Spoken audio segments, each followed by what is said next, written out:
William Morrow and Harper Audio present Two Truths and a Lie, a novel, by Meg Mitchell Moore, performed by Courtney Patterson.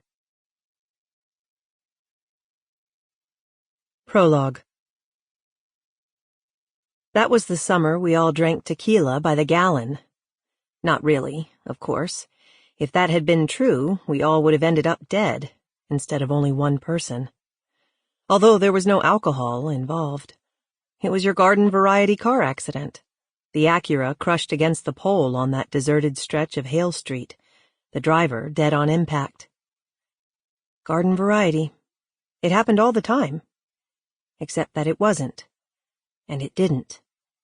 Not in our town.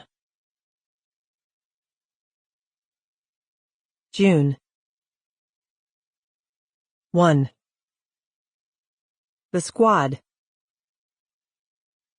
Later, we would remember that we first set eyes on Sherri Griffin on Sawyer's Beach, on the first day of the first session of surf camp.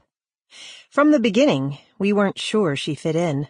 In fact, we weren't even sure how she got in. Surf camp sign-ups happened in April, and she said she and her daughter had only just moved here. Somebody had to have clued her in before she moved.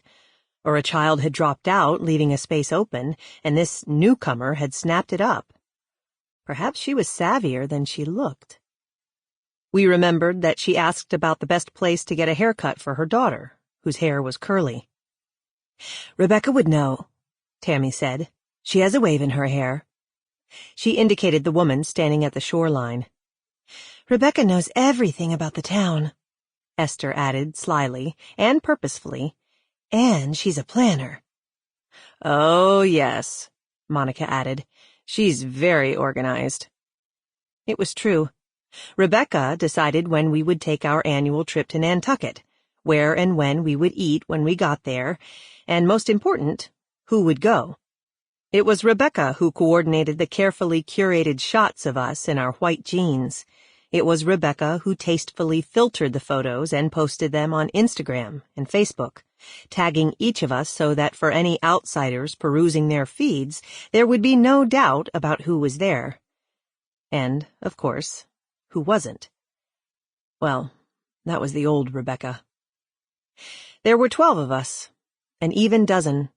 Occasionally, we made an exception to allow for more.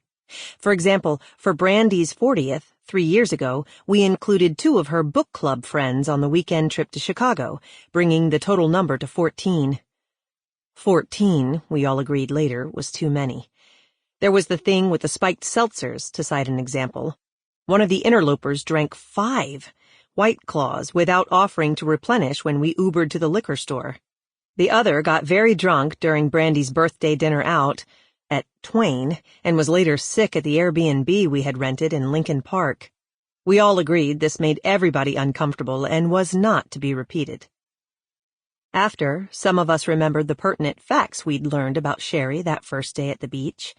Divorced, recently moved from Ohio, an 11-year-old daughter who would be entering 6th grade at the middle school. Upon hearing this news, we tried our best to appear inclusive. "All of us have 6th graders," said Dawn, "so you'll be seeing a lot of us come fall." "It all depends on what team she gets," offered Monica. "True," said Dawn.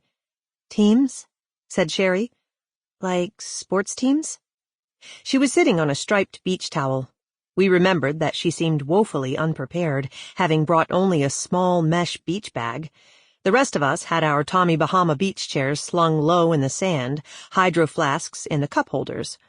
This woman had no water bottle that anyone could see, no Yeti full of cold brew, certainly no snacks to share. Though, of course, in her defense, one of us said later, how could she have known to bring snacks to share? Gina shook her head indulgently. "No, it's the teams for the middle school, gold and crimson. She'll be on one or the other, and that will determine everything for the year."